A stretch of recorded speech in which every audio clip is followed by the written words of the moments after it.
Hi, everybody. Today we're going to be reading chapters 6 and 7 of The Littles. And if you remembered, we ended last chapter with Cousin Darrell waving his arms in the air. Good news, he yelled. I found a place. It's okay. We're going to have a wedding. Chapter 6. Mrs. Big had picked up some Chinese food on the way home from the amusement park. So that night, the Littles had amazing Chinese food. Tom and Lucy found one leftover fortune cookie for the family. Lucy wished everyone would eat faster so they could see what the family fortune was. Isn't it wonderful, said Cousin Darrell. We're going to have our wedding at last, and at the home of our friends, the Buttons. Hooray, asked Della. She clapped her hands. Only we'll have to hurry, said Cousin Darrell. The wedding will take place tomorrow. Mr. Little stopped eating. Did you say tomorrow, Darrell? It's crazy. I know, Cousin Darrell said, but it happened fast. Cousin Darrell said, but it happened really fast. Remember the big girl at the Buttons, Vera Long? Well, she and Sam Tower had been together for a long time, but they just suddenly decided to get married, and now they can't wait. I think that's cute, said Della. Haste makes waste, Uncle Pete said. Remember that. It's settled then, said Cousin Darrell. We go tonight. Tonight, said Mrs. Little. Oh dear, we're not ready. What am I going to wear, Mother? Said Lucy. I'm the flower girl. Do I have to wear my old white party dress? What about the presents for the bride and groom, said Uncle Pete. I thought we had plenty of time. I haven't gotten one yet. Oh, Peter, Granny Little said, isn't that just like you, to wait until the last minute? We'll have to go whether we're ready or not, Cousin Darrell said. They're having the wedding tomorrow morning at 10 o'clock. 10 o'clock, Uncle Pete said. We won't get any sleep. I won't sleep anyway, Della said. I'm so nervous. I wanted to pick up Della's parents and my mother in the glider, Cousin Darrell said, but now that it's broken, I won't be able to. We can visit them on our honeymoon, said Della, after you fix the glider.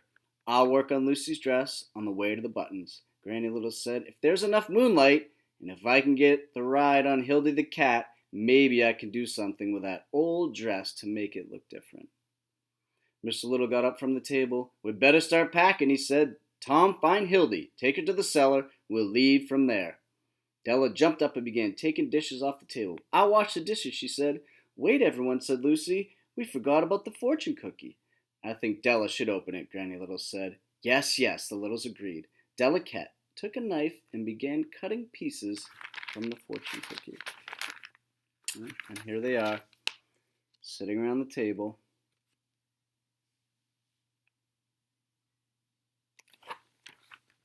She passed them around the table, then she reached into the cookie and pulled out a slip of paper with a fortune on it, and she handed it to Lucy.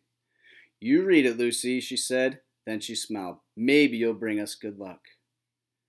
Lucy read the fortune. Haste makes waste. Oh my goodness, said Mrs. Little. Isn't that funny? That's just what Uncle Pete said. I did, said Uncle Pete, and I meant it. It's only a fortune for fun, said Granny Little. How could a piece of paper inside a cookie mean anything? It's a sign, said Uncle Pete. We're in too much of a hurry. I wonder if we shouldn't postpone the wedding. There'll be another one along soon. Besides, I don't have a wedding present yet. Everyone laughed. You don't have to be in a hurry to get us a present, Uncle Pete, said Della. We're going to be married for a long time. Can't wait. An hour later, Tom came back. I can't find the cat, he said. Maybe Mrs. Big let her out of the house. Then we'll have to walk, said Mr. Little. There's no telling when she'll be back. Then, what about the ring, Tom? Lucy whispered. When are you going to look for a ring for that ruby? Well, we'll have to wait until we get the Buttons, Tom said. Ah, Tom, said Lucy. I'm the ring bearer, Lucy, said Tom. I'll get the ring. Don't worry. Chapter 7. Oh, guys, let's get our feet on the blue. Thanks. And please, no interruptions while I'm reading. Okay, guys, chapter 7. It was 12 o'clock midnight. The little suitcases were stacked in the center of the living room. They were taking enough clothes to stay for a few days. Mrs. Little had awakened baby Betsy, who was crying. Della and Lucy were trying to quiet her down while Mrs. Little dressed her. Mr. Little, Cousin Darrell, and Uncle Pete had their heads together in the corner of the room. They were talking in low voices. Tom was trying to hear what they were saying. Suddenly, Granny Little spoke up. "All right, you men, I know you're talking about me. Well, you can't stop it. I'm going to the wedding, and that's all there is to it. I can walk there just as well as anyone." "Of course you're going," Mr. Little said. He walked over to the old lady. "It's just that we thought it would be more comfortable for you if you waited for Hildy to come back and made the trip on her." "Tom and Uncle Pete can stay with you." "What?" said Granny Little. "I might miss the wedding?" "What?" "Hildy could come back at any moment," said Mr. Little. "If only I hadn't crashed the glider," Cousin Darrell said. "It would have been so easy to fly you over." "What about using one of Henry's balloons?" said Tom. "Balloons are too hard to control, Tom," said Cousin Darrell. "They just don't go the way you want them to." "We'd end up in Timbuktu," said Uncle Pete. "I don't mean to fly in the balloon," Tom said. "If we just tie a chair just under the balloon, then Granny could sit in it. Then the rest of us can walk along and pull the string." Cousin Darrell whistled. "Hey, that may be an idea, Tom." He smiled at the others. "By golly, I think it might work." "I can walk," said Granny Little. "What's all the fuss?" "Maybe we can use both of the balloons," Cousin Darrell said. "We may not have to carry the suitcases." "Someone help me," Tom said. He ran to the door. "I know where Henry tied them." Granny Little began pulling snippets of material out of her sewing box. "I think I have just the thing to add to Lucy's white dress to give it a new, prettier look." Finally, she held up a blue and white ribbon. "This French silk ribbon will make a beautiful blouse." Lucy came running over. "Oh, Granny," she said, "I love it. You'll be the prettiest flower girl that ever was when I get through with this dress," said Granny Little. She sat down and went right to work. Lucy danced around her grandmother's rocking chair. "I'll pick a violet on the way to the Buttons' house," she said. "It will go with the blue and the ribbon." Uncle Pete stood near the fireplace. He was thinking hard.